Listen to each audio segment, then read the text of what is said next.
meditate on Sri Ramakrishna and pray for the prosperity of the whole humanity. Shanti, Shanti, Shanti, Hari Om Tat Sat. Om Stapakaya Chadharmasya Sarvadharma Swarupine Stapakaya Chadharmasya Sarvadharma Swarupine Avatara Varishtaya Ramakrishna Te Namah. Asato ma sadgamaya tamaso ma jyotirgamaya mrityorma mritangamaya. Om Shanti Shanti Shanti. Let us bow down to Sri Ramakrishna, the embodiment of all religions, the Supreme God incarnate. Let us pray to Him to lead us from unreal to the real, to lead us from darkness of ignorance to the light of knowledge, to lead us from death to immortality. Sri Ramakrishna was talking to the devotees in the home of Adharsen, a great devotee. So he very pointedly said, discrimination and renunciation are a purifying agent. We have been discussing on this since 2-3 classes, how it is very essential in spiritual life.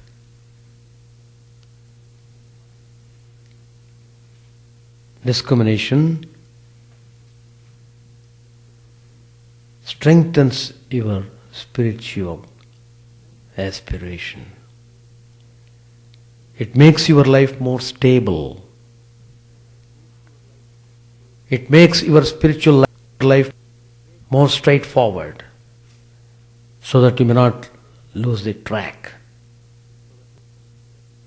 There are 4 types of discrimination which in the last classes I have listed.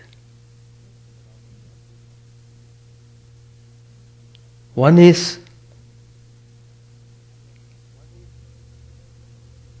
Karyakari Viveka. What ought to be done and what ought not to be done. Every day you have to analyze and check yourself whether you are doing what should be done.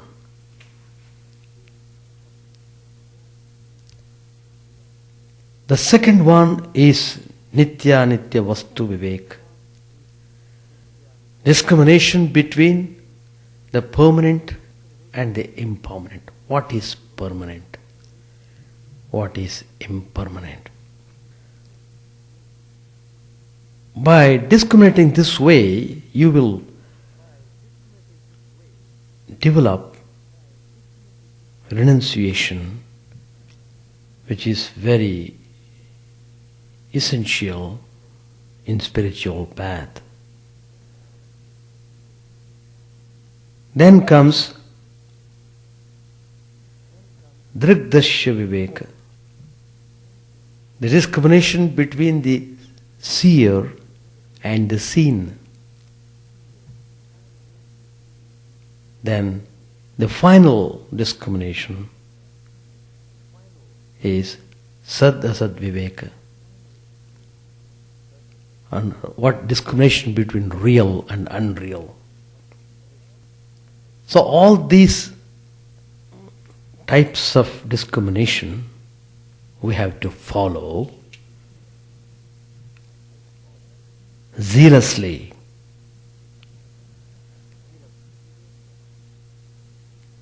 Each Viveka strengthens you and leads you forward in your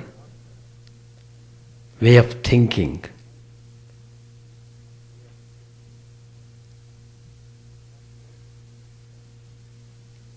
Last time we discussed about Nitya Nitya Vastu Vivek, this combination between the permanent and the impermanent. It gives us only knowledge of the transitoriness of the world and its enjoyments. But this discrimination itself doesn't give us knowledge of the eternal reality. Of course, what does it do then? It can take us away from the impermanent, but it can't lead us directly to the immutable Brahman. For this, we have to practice the third type of discrimination, which I am going to discuss it now. In the same way, it should be remembered that discrimination between the permanent and the impermanent should be practiced by a person who has already practiced the first type of discrimination. Namely, Karya-Kari Vivek, what ought to be done and what ought not to be done. And then Nitya Nitya Vastu Vivek. Through that, the person will be able to attain equanimity and maturity of mind. Then comes Drigdrashya Vivek, the discrimination between the seer and the seen. There's a text, Drigdrashya Vivek, on this idea itself. There is a spiritual textbook available. You can read, very nicely dealt with. When the aspirant practices discrimination between the permanent and the impermanent with thoroughness, he discovers that though everything in the external world and in the mental world undergoes constant change, there is in him a region which doesn't change. It is the center of his consciousness, the seat of his I awareness. It is the notion of I that gives continuity to his life as an individual, in spite of his passing through the stages of childhood, etc. It's again the common denominator of all his thoughts and gives continuity and meaning to them. Just as a police constable who guides the traffic remains safe in his place, unaffected by the movement of vehicles whizzing all around him. In the same way, the center of I consciousness remains unaffected by the thoughts and emotions spiraling all around it. This is the drik, the seer, the witness in us. The witness is called drik in Sanskrit. All the external and internal objects are drishya, the seen. Discrimination between the seer and seen is an important spiritual discipline. The purpose of this discrimination is twofold. In the first place, it helps the soul to detach itself from external objects and thoughts. It thus acts as a method of controlling thoughts. A better and more advanced one than the second type of discrimination discussed before. Secondly, it helps us in locating the divine center in us, which is the doorway to spiritual illumination. It points to the direction in which our real self, the Atman, lies.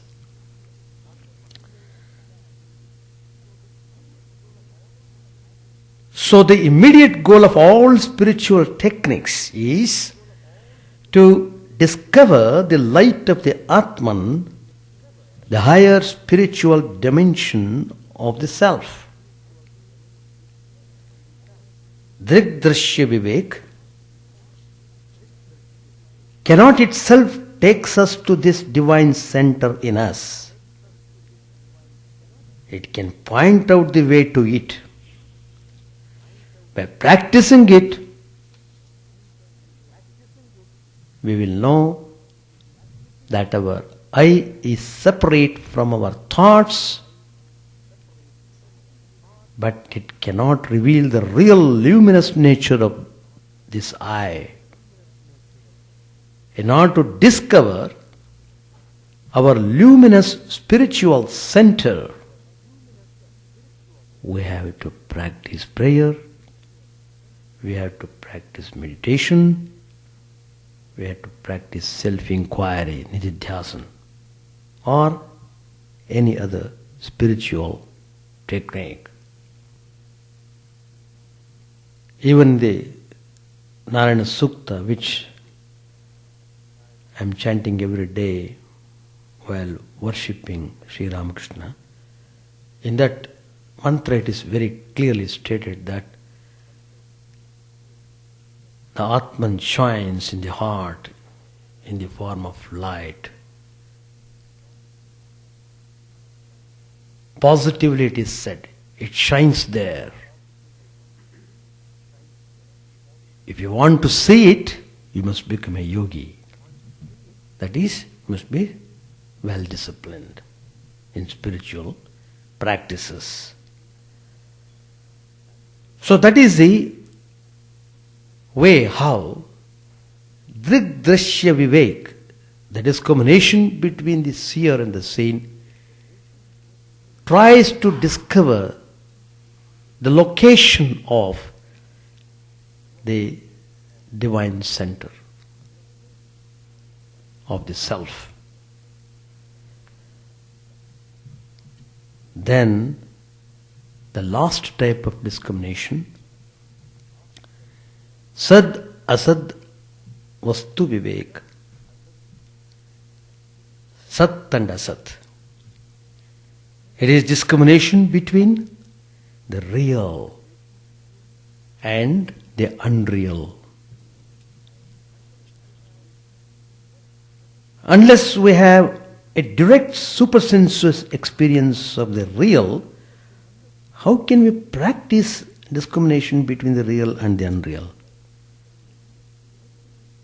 Once Holy Mother was asked about the nature of God realization. She replied very significantly, what does a man become by realizing God? Does he get a pair of horns? No. What happens is, he develops discrimination between the real and the unreal, gets spiritual consciousness and goes beyond life and death. Here, the Divine Mother is speaking of the highest type of discrimination, the highest type of discriminative awareness which dawns on an illumined soul. When a person has realized, then he clearly knows what is real and what is not. Why then do we hear so much about discrimination between the real and the unreal?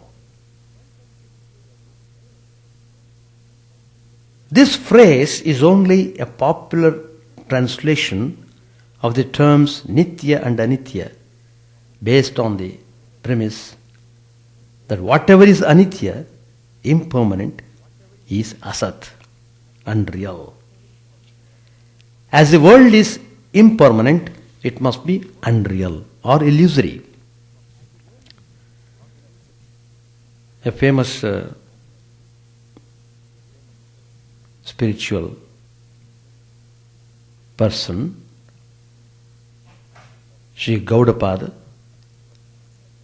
the Guru of Acharya Shankar, he has said in Mandukya Karika, again another wonderful text on Advaita Vedanta, there he tells, Adavante cha yannasti vartamanepi tattatha. What does not exist in the beginning and the end cannot be said to exist in the middle.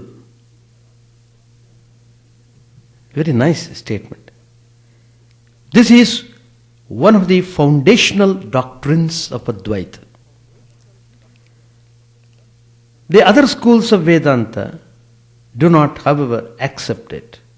According to them, the other schools, the world is no doubt impermanent, but that doesn't mean that it is illusory.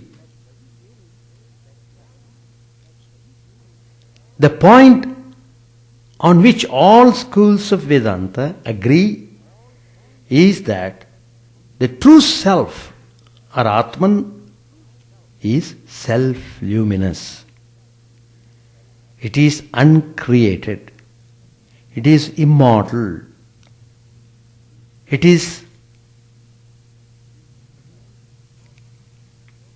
separate not only from the body but also from mind. It is distinct from body and mind.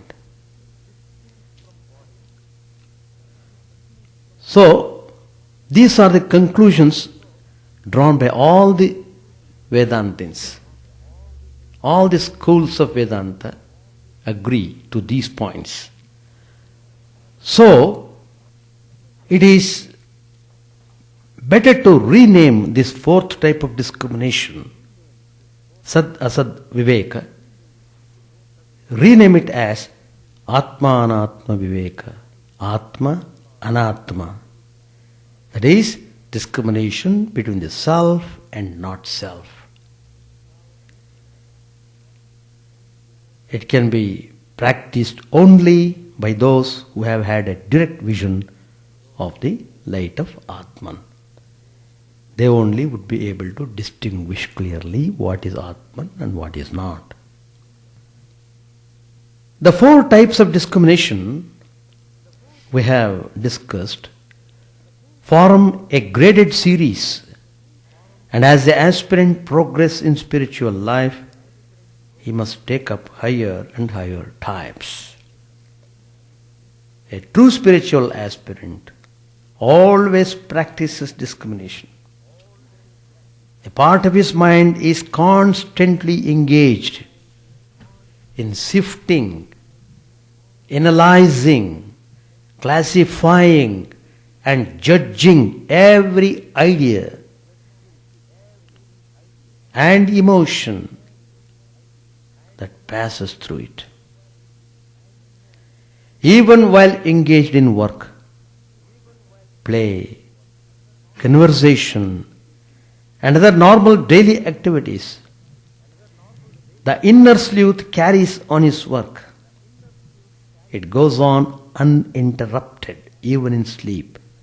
Indeed, a disciplined mind, well trained in discrimination, acts as a guardian angel, protecting the spiritual aspirant day and night, and under all conditions and circumstances. That's what the meaning of what Lord Krishna said in the Gita. Uddhared atmanatmanam atmanam avasadayet atmaiva hyatmano bandhuhu atmaiva ripuratmanaha. When the mind is raised and purified through all this discrimination, the very mind which was responsible for one's downfall, the very mind becomes responsible for the upliftment of the soul. It becomes most trusted friend. Bandhu. Mind is considered to be your best friend only when it leads you towards God. If it leads you away from God, you should consider that mind as your enemy. So discrimination makes the mind behave like best friend. We love to have friends. That friend would be available in your own self. Why don't you develop good relationship with your mind? That is the purpose of spirituality. Simply telling, oh, I have taken the spiritual life 20 years back and nothing happened. This kind of grumbling will not take you anywhere. One has to know the process very well, adopt it properly, practice it thoroughly, intelligently, set your spiritual aspiration at the first place. Give first priority to spirituality. Then you will see how everything comes in your way. It comes like flood. You will be flooded by spirituality. That's the beauty of spiritual life. That's what when Sri Ramakrishna said, discrimination and renunciation are the purifying agent. How nicely, in a very simple but direct way, Sri Ramakrishna has given the instructions for us to follow. So to practice discrimination thoroughly, properly, it is very important. You should be in touch with holy people, sacred books, and healthy discussion. All these things are valuable in spiritual life. Page 508. About 3 o'clock in the afternoon, Sri Ramakrishna was seated in others' parlour on the second floor. Narendra, the Mukherjee brothers, Bhavanath, M. Hazra and other devotees were with the master. Arrangements were being made for Narendra to sing. While he was tuning the tanpura, one of the strings snapped and the master exclaimed, "Oh, what have you done?" Narendra turned to the drums. The master said to him, "You are beating the drum and I feel as if someone were slapping my cheek." Referring to the kirtan, Narendra said, "There is not much rhythm in the kirtan. That's why it is so popular and people love it so much." Master, how silly. People like it because it is so tender and full of pathos. Narendra sang, "Sweet is thy name, O refuge of the humble.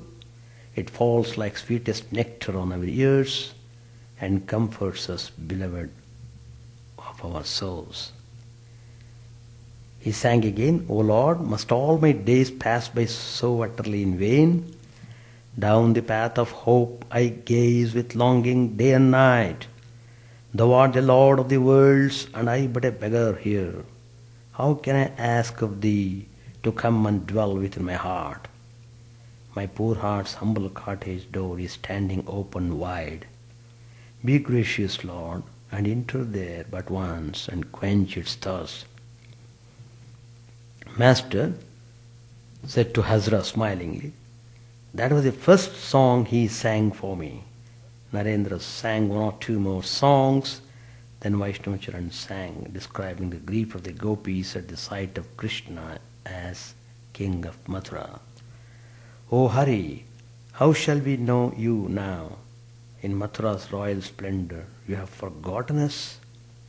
Master, "Won't you sing that one? O Veena, sing Lord Hari's name." Vaishnavacharan sang, "O Veena, sing Lord Hari's name. Without the blessing of his feet, you can't know the final truth.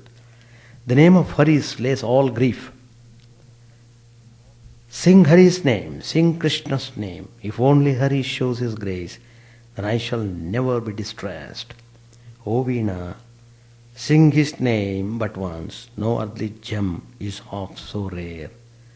Govinda says, "In vain my days have passed. No longer may I float here in life's trackless ocean waste." While listening to this song, the master became abstracted, saying, "Ami, Ami." He went into samadhi. The devotees were sitting around him, their eyes were riveted on him. The room was filled with people. The musician sang again. As he improvised new lines describing ecstatic love of God, the master stood up and danced. He himself improvised lines and sang them with outstretched arms. Soon he went into samadhi and sat down with his head resting on the bolster in front of him. The musician was also carried away with emotion and sang new songs. Sri Ramakrishna again stood up and began to dance. The devotees could not control themselves, they too danced with the master. While dancing, Sri Ramakrishna every now and then went into deep samadhi. When he was in deepest samadhi, he could not utter a word, and his whole body remained transfixed. The devotees danced encircling him. After a while, regaining partial consciousness, he danced with the strength of a lion, intoxicated with ecstatic love. But even then he couldn't utter a word. Finally, regaining more of the consciousness of the world, he sang again, improvising the lines. An intense spiritual atmosphere was created in Adhar's parlour. At the sound of the loud music, a large crowd had gathered in the street. Sri Ramakrishna danced a long time in the company of the devotees. When he resumed his seat, still tinged with lingering glow of divine fervour, he asked Narendra to sing, "O Mother, make me mad with thy love." Narendra sang, "O Mother, make me mad with thy love. What need have I of knowledge or reason?" Master said, "And that one, upon the sea of blissful awareness?" Narendra sang, "Upon the sea of blissful awareness, waves of ecstatic love arise. Rapture divine, play of God's bliss. Oh, how enthralling, Master said. And that one too, in wisdom's firmament. Perhaps it is too long. Do you think so? All right, sing it slowly. Narendra sang. In wisdom's firmament, the moon of love is rising full, and love's flood tide, in surging waves, is flowing everywhere. O Lord, how full of bliss thou art! Victory unto thee. Master said, and won't you sing that one, the wine of heavenly bliss? Narendra sang. Be drunk, O mind, be drunk with the wine of heavenly bliss. Roll on the ground and weep, chanting Hari's sweet name. Fill the arching heavens with your deep lion roar, singing Hari's sweet name, with both your arms upraised. Dance in the name of Hari and give his name to all. Swim by day and by night in the bliss of Hari's love. Slay desire with his name, and blessed be your life. The Master improvised, be drunk with prem and weep, chanting Hari's sweet name, and be mad with divine fervor and weep, chanting his name. Sri Ramakrishna and the devotees rested a while. Narendra said to the Master in a low voice, will you kindly sing that one? Master, my voice has become a little hoarse. After a few minutes he asked Narendra, which one? Narendra, Gaur, whose beauty delights the world. Sri Ramakrishna sang, describing the beauty of Sri Gauranga, Sri Chaitanya. Who has brought Gaur to Nadia? Gaur, whose beauty delights the world. His face, covered with ringlets of hair, shines like lightning against a dark cloud. Again he sang, this time about the grief of a gopi at her separation from Sri Krishna. I have not found my Krishna, O friend, how cheerless my home without him. Ah, if Krishna could only be the hair upon my head, carefully I should braid it then, and deck it with bakul flowers. Carefully I should fashion the braids out of my Krishna hair. Krishna is black, and black is my hair. Black would be one with black. Ah, if Krishna could only be the ring I wear in my nose, always from my nose he would hang, and my two lips could touch him. But it can never be, alas. Why should I idly dream? Why should Krishna care at all to be the ring in my nose? Ah, if Krishna could only be the bracelets on my arms, always he would cling to my wrists, and proudly I should walk, shaking my bracelets to make them sound, shaking my arms to show them. Down the king's highway I should walk, wearing my Krishna bracelets. The music was over. The Master began to talk with the devotees. Master smilingly said, Hazrat danced. Narendra, yes, a little. Master, a little? Narendra, yes, his belly danced too. Pandit Shashidar's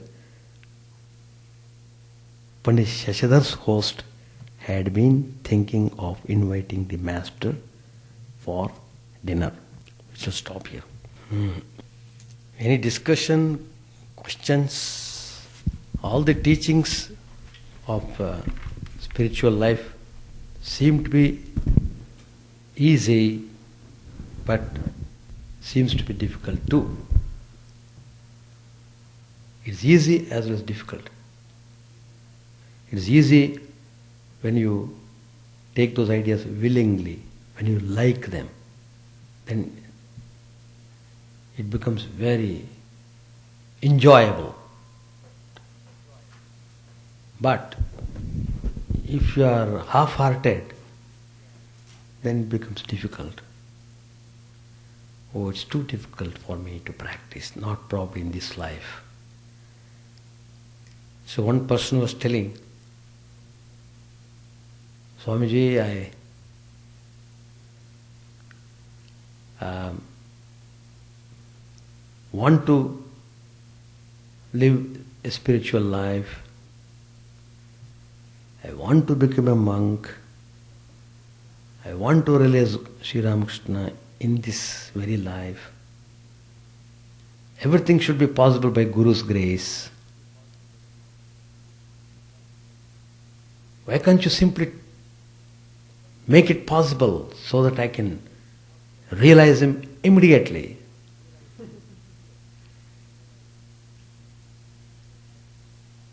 Even though I explained to that person how it is very important, you must prepare the ground. Guru's grace is there. Sri Ramakrishna's blessings are there. All his teachings are available. Everything is there. But you have to make a little effort. Doing little effort itself is a sign of God's grace. Otherwise you won't even think in that line. You won't even think. So, when the idea was made more and more clear to him, at the moment it seemed as if he understood. Again, after some time, he would repeat the same question. Of course, he was opening up his heart and he was telling, oh, it's too difficult for me to give up attachment. I am deeply attached. So, towards my mother. So I went and stayed with her. So, what does it show? Even though he wants to live on a higher idea, even though he knows what is spiritual life and worldly life, still he is not able to give up the worldly ambitions altogether. And as is common with everyone, attachment. That only shows how attachment has become a strong samskara in that person. When it is so strong, you can't do anything. You have to make it, you have to weaken it. So the first need should be, let your God relation be there for some time. First you should think of weakening this attachment. Weakening. Then only you will be able to pull yourself from the grip of attachment. Anyway, every spiritual aspirant will have to pass through struggles. Will have to make lot of efforts. The struggle and effort depends upon the amount of vasanas or impressions one has to fight with. So, build up good samskaras. Be more positive in your spiritual attitude and proceed on the correct lines in the spiritual path. Steadily, do it vigorously.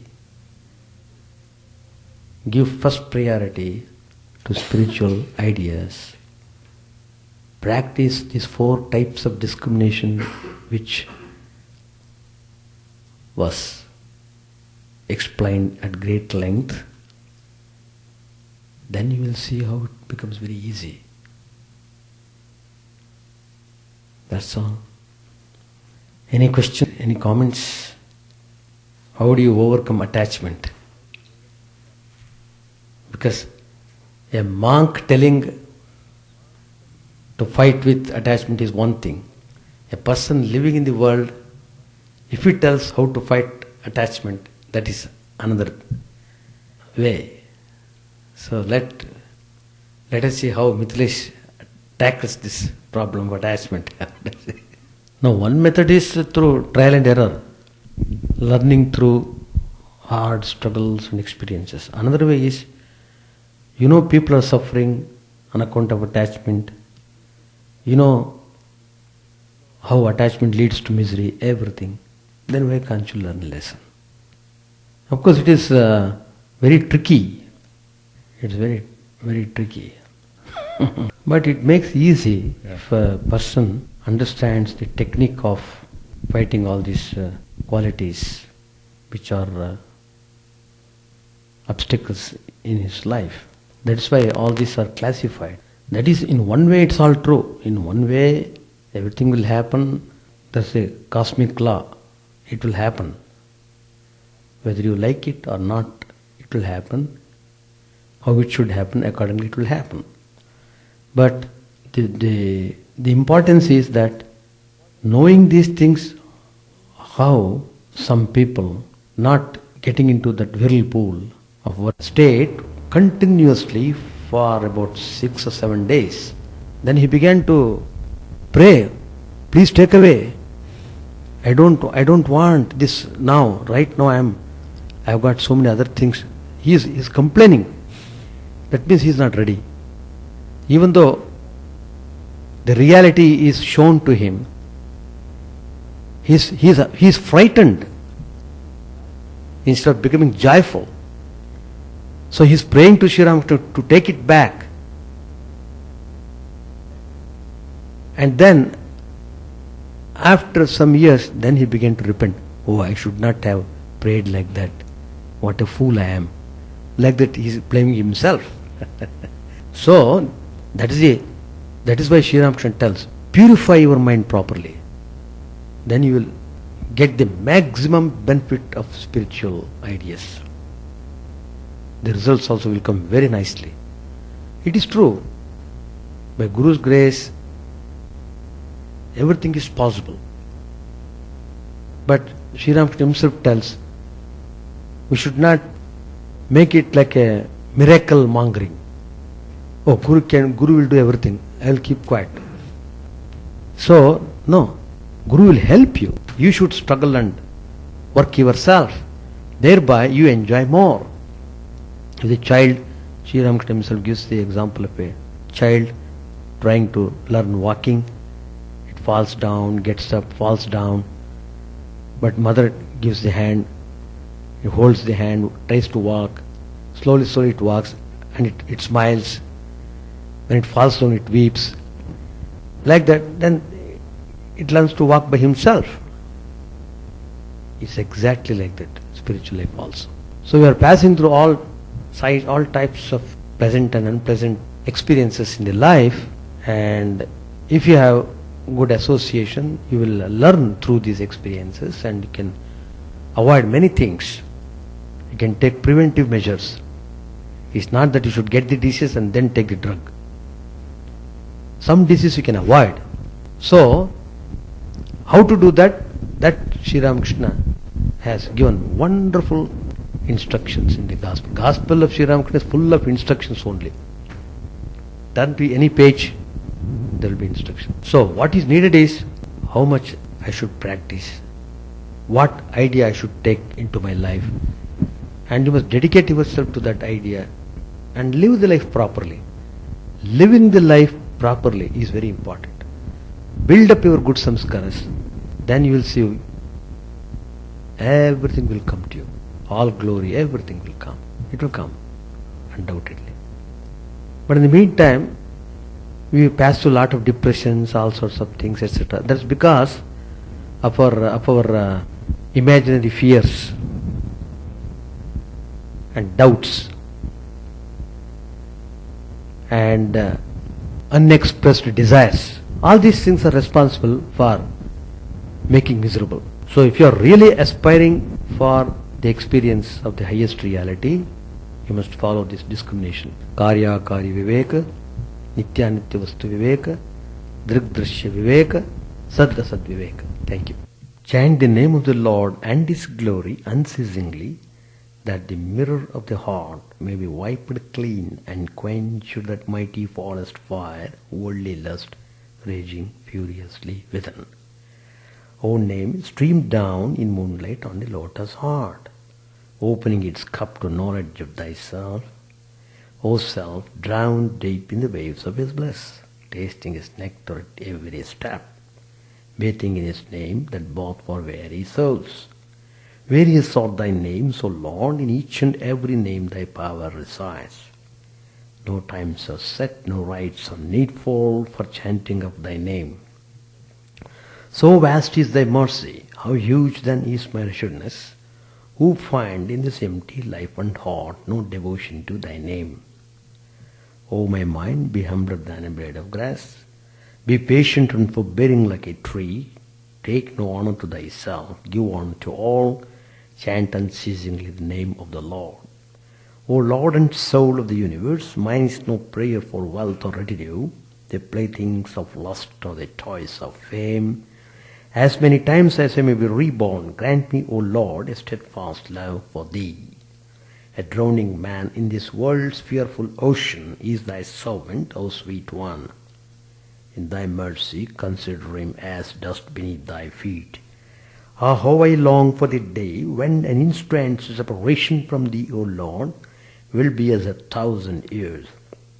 When my heart burns away with its desire, and the world without thee is a heartless void. Prostrate at thy feet let me be in unwavering devotion, neither imploring the embrace of thine arms, nor bewailing the withdrawal of thy presence, though it tears my soul asunder. O thou who stillest the hearts of thy devotees, do with me what thou wilt, for thou art my heart's beloved, thou and thou alone. O Lord, lead us from the unreal to the real, lead us from darkness to light, and lead us from death to immortality. May all be free from dangers, may all realize what is good, may all be actuated by noble thoughts, may all rejoice everywhere. May all be happy, may all be free from disease, may all realize what is good, may none be subject to misery. May the wicked become virtuous, may the virtuous reign tranquility, may the tranquil be free from bonds, may the freed make others free. May good betide all people, may the sovereign righteously rule the earth, may all beings ever attain what is good, may the worlds be prosperous and happy. May the clouds pour rain in time. May the earth be blessed with crops. May all countries be freed from calamity. May holy men live without fear. May the Lord, the destroyer of sins, the presiding deity of all sacred works, be satisfied. For he being pleased, the whole universe becomes pleased. He being satisfied, the whole universe feels satisfied.